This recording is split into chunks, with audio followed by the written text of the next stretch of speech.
എടാ പണ്ടൊക്കെ ഉണ്ടല്ലോ ഈ ലേസിനകത്ത് ഒരുപാട് ക്വാണ്ടിറ്റി ഉണ്ടായിരുന്നു. ഇപ്പം എയർ റേറ്റ് ആളെ പറ്റിക്കുക. എന്താണെന്നറിയോ? ഇൻഫ്ലേഷൻ. എന്റെ പൊന്നടോ, നിനക്ക് ലേസ് തരാൻ പറ്റുന്നില്ലെങ്കിൽ അത് പറഞ്ഞാൽ പോരെ. നീ എന്തിനീ ഇൻഫ്ലേഷൻ ഒക്കെ പറഞ്ഞ ആളെ പേടിപ്പിക്കുന്നത്? ഞാൻ പോവാ. ഓ ഭാഗ്യം പോയി. അല്ല, ഈ ലേസിന്റെ കാര്യം ഇൻഫ്ലേഷൻ തമ്മിൽ എന്താ ബന്ധം? പറഞ്ഞുതരാം. അതായത് ഈ പാക്കറ്റിന് 2010 10 രൂപയെന്ന് വിചാരിക്കാം. ഇതേ ക്വാണ്ടിറ്റി ഇന്ന് കിട്ടണമെന്നുണ്ടെങ്കിൽ നീ 20 രൂപ ചിലവാക്കണം. അതെങ്ങനെ?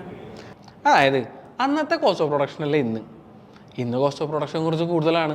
അതുകൊണ്ട് തന്നെ കമ്പനീസിന് കുറച്ച് പ്രോഫിറ്റ് ഉണ്ടാക്കണ്ടേ, അതുകൊണ്ട് കുറച്ച് എയറൊക്കെ ആയിട്ട് അവർ ബാലൻസ് ചെയ്യുന്നു. പിന്നെ ഈ ഇൻഫ്ലേഷൻ എന്ന് പറയുന്ന സാധനം ഈ ലേസിന് മാത്രമല്ല കേട്ടോ. നീ ഒരു 10 ലക്ഷം രൂപ ബാങ്കിൽ സേവ് ചെയ്തെന്ന് വിചാരിക്കും. 10 കൊല്ലം കഴിഞ്ഞിട്ടുണ്ടെങ്കിൽ ഈ 10 ലക്ഷത്തിൻ്റെ വില ഉണ്ടാവില്ല. അത് അന്നത്തെ ഇൻഫ്ലേഷൻ റേറ്റ് അനുസരിച്ച് കുറഞ്ഞിട്ടുണ്ടാവും. ഇതെങ്ങനെ ഓർഗൻ ചെയ്യുന്നല്ലേ. ഈ